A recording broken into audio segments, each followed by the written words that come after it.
नमस्कार दोस्तों, मैं योगेश कुमार। आज विषय है CAW सेल। कई बार हमने देखा है कि हमारे को CAW सेल से एक नोटिस आता है और हम घबरा जाते हैं। तो बेसिकली CAW सेल होता क्या है, पहले तो हमें इसके बारे में बताना चाहिए। CAW सेल होता है क्राइम अगेंस्ट वुमन। ये कंप्लेंट हमें क्यों और कब आती है? जब हम कई बार देखते हैं कि किसी पति पत्नी के बीच में आपस में कोई झगड़ा होता है और झगड़ा होने के बाद पत्नी अपने पति का घर छोड़ करके वापस अपने मायके चली जाती है और वहाँ पे या वो अपने परिवार वालों के कहने पे या अपने किसी दोस्त के, सहेली के, किसी के भी कहने के बाद वो अपनी एक कंप्लेंट अपने एरिया के थाने में जाके करती है। थाने में एक कंसर्न CAW सेल होता है, क्योंकि थाने में कंप्लेंट नहीं ली जाती, ये कंप्लेंट CAW सेल में दी जाती है। वहाँ पर वो जाती हैं और वो लिखित शिकायत अपने पति के ख़िलाफ़ या अपने पति के भाई बहन या अपने सास ससुर के ख़िलाफ़ देती है कि भाई मेरे को किस तरीके से परेशान किया जा रहा है, या मेरे से दहेज की मांग की जा रही है, या मुझे मारा पीटा जा रहा है, या किस तरीके से वह अपनी शिकायत देती है। और उस शिकायत को देने के बाद वहाँ से आपको एक नोटिस इशू होता है। वो समन्स नहीं होता, बेसिकली नोटिस होता है। नोटिस वो फिर आपको दोनों पार्टियों को भेजा जाता है कि इस तारीख को इतने बजे आपको इस CAW सेल में अपीयर होना पड़ेगा, दोनों पार्टियों को। उसके बाद फिर क्या होता है कि दोनों पार्टीज़ अपीयर होती हैं और अपीयर होने के बाद दूसरे पक्ष को भी सुना जाता है, क्योंकि जो महिला होती है उसने तो अपनी लिखित कंप्लेंट दे दी होती है, लेकिन वो दूसरे पक्ष को भी CAW सेल वाले सुनते हैं। जो भी एक ऑफिसर अपॉइंट किया गया होता है आपकी कंप्लेंट के ऊपर, उस लड़की की कंप्लेंट के ऊपर बेसिकली।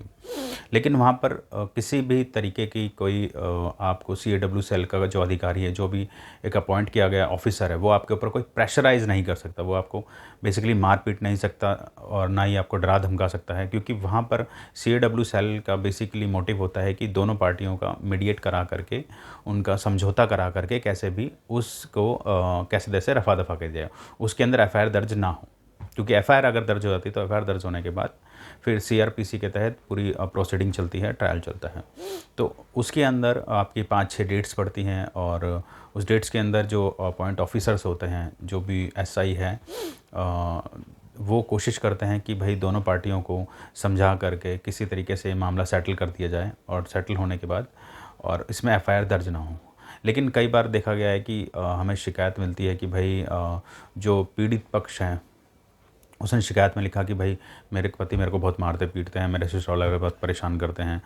तो क्या करते हैं, कई बार जो पुलिस ऑफिसर्स होते हैं, जो इसमें अपॉइंट किए गए IO होते हैं, वो क्या करते हैं कि जो पति हैं उनको बुलाते हैं, उनको डराते धमकाते हैं, उनको कई बार तो हाथ भी उठा देते हैं। तो ऐसी स्थिति में पहली बात तो उनके पास कोई पावर नहीं होती ये सब चीज़ें करने की, क्योंकि वो बेसिकली एक मीडिएशन सेंटर कह सकते हैं। वहाँ पे दोनों पक्षों को सुना जा रहा है और सुन करके उस मामलों को कैसे ना कैसे करके वहाँ पे सॉर्ट आउट कर दिया जाए।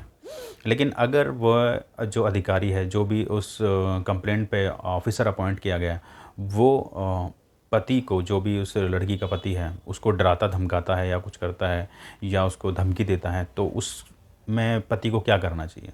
तो उसमें पति को क्या करना चाहिए, एक लिखित शिकायत उस ऑफिसर्स के खिलाफ, जो भी ऑफिसर है उस ऑफिसर के खिलाफ DCP ऑफिस में देनी चाहिए कि भाई ये ऑफिसर मेरे को इस तारीख पे बुलाया गया था इस नोटिस के थ्रू, और मैं अपीयर हुआ हूँ और मैंने भी अपनी बात रखने की कोशिश करी, लेकिन ये मेरे को दबाव बना रहा है और मेरे को कह रहा है कि भाई जैसा लड़की कह रही है वैसा कर। तो क्या होगा कि DCP ऑफिस से उस ऑफिसर के ऊपर इंक्वायरी होएगी और हो सकता है कि उस जो आपका ऑफिसर था, जिसके पास आपकी इंक्वायरी थी, उसको हटा करके एक नया ऑफिसर अपॉइंट कर दिया जाए, एक न्यूट्रल ऑफिसर अपॉइंट कर दिया जाए और आपकी भी उसमें पूरा का पूरा पक्ष सुना जाए। तो इस तरह से अगर कभी कोई प्रॉब्लम होती है पति पक्ष को ख़ास तौर से, क्योंकि कई बार क्या होता है कि लड़कियां कुछ 2 की 4 भी लगा देती हैं उसके अंदर।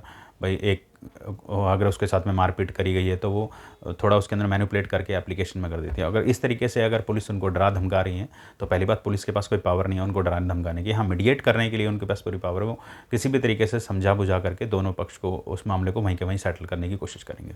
अगर उसके बावजूद भी अगर आपको डराया धमका जाता है, तो आप अपनी एक लिखित शिकायत उस जो भी IO हैं, जो भी इन्वेस्टिगेशन ऑफिसर हैं, उनके खिलाफ DCP ऑफिस में कर सकते हैं और वहाँ से आपकी कंप्लेंट के ऊपर निश्चित तौर पे कार्रवाई की जाएगी और आपको इसका समाधान मिलेगा। तो इस तरह की वीडियो देखने के लिए आप मुझे कमेंट बॉक्स में बता सकते हैं। जय हिंद, वंदे मातरम।